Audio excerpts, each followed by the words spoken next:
All right, so the first of many different commands we're going to see in this section is actually one we've seen before, git checkout. So when we learned how to first switch branches, I used git switch. That's what I showed you. It's the newer way of doing things, but the long-standing way of switching branches is using git checkout. But also, git checkout does a lot of other things. So in this video, I'm going to show you one of those other things. Just as a reminder, a lot of people think the git checkout command does too much, which is why new commands were added, including git switch and git restore, which we'll talk about later on in this section. Okay, so if we use git checkout, but rather than checking out a branch, we instead check out a particular commit hash, like I've done here. Remember, we can view these commit hashes using git log.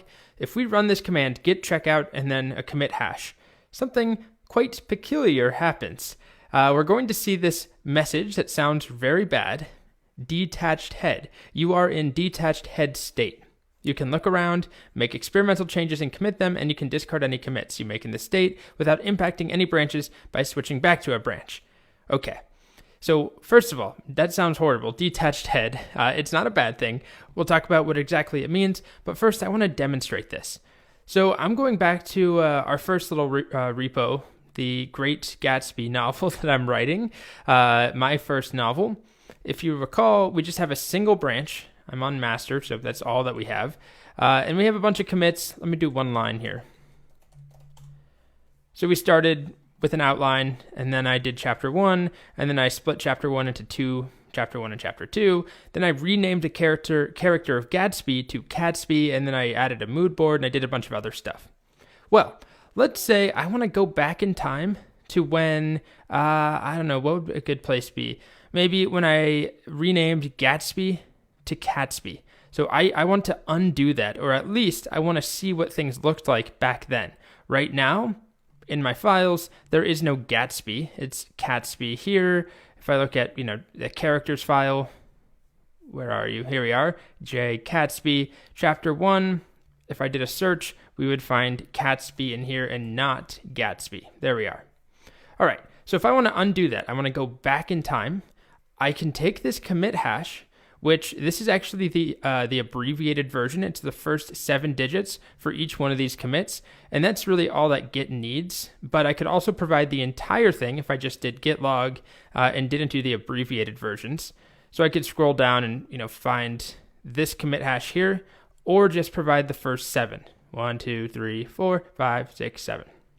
Okay, so I'm going to copy that, and now just going to make sure I don't have any changes on here. Okay, good. I'm going to go check out that commit hash, git checkout this old commit. And this is where I see that message. You are in detached head state. You can look around, blah, blah, blah. I already read that. So let me show you a couple of things. First of all, if I type git log, let me do one line. We only have, 5 commits that are showing up right now? Because I have jumped back in time. I've traveled back to this commit. I don't know how many commits ago it was, 6, 7, 8 commits ago. And there's only 5 commits at that point. This is where we are. Also, if I take a look at the files, well, I'm an idiot because I went back to the commit where we renamed to Catsby. I wanted to go back to the one before where we were still Gatsby. So we see Catsby is still everywhere. Okay, well, let's pick the commit before. So before we rename Gatsby to Catsby, I can go to this commit for F1B and do the same thing. Git checkout that commit. And I'm still in this detached head state. If I type git status, you can see head detached. And if I take a look now, Gatsby. Gatsby is all that we see. Do I have another example? Here's Gatsby. We don't have Catsby at all. If I type git log, now we only have 4 commits. Okay? So I've jumped back in time, but don't fear, I haven't lost all of the other work that I had on the master branch. So what is this detached head?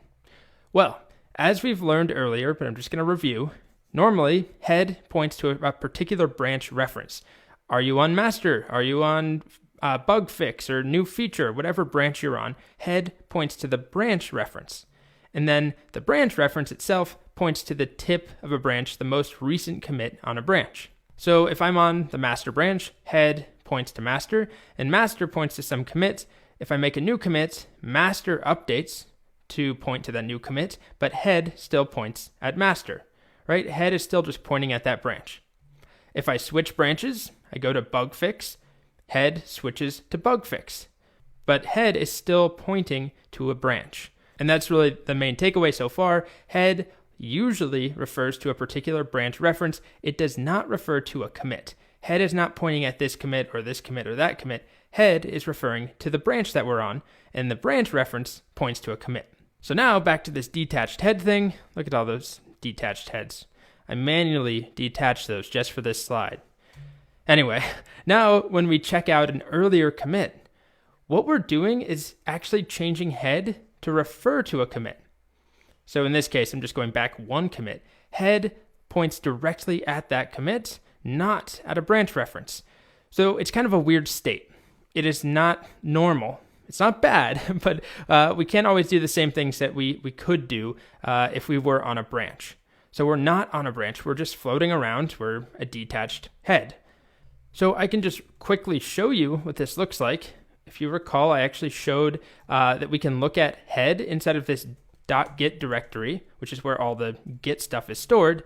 We can look at head, and earlier, when I first showed this a couple sections ago, we saw something like, I think refs, heads, master, or oldies, or whatever branch we were on. But right now, I'm in detached head, and head is actually referring to a commit, the particular commit that I'm on, right? This commit. And that's abnormal. We're used to it pointing to an actual branch reference. Anyway, we are in detached head at this point. In the next video, I'm going to talk about what we can do here and why this could be useful. Okay? So right now, we've gone back in time, but we're kind of just floating around at some old commits. Next up, I'll talk about how we can branch off from here or undo things. So that's coming up.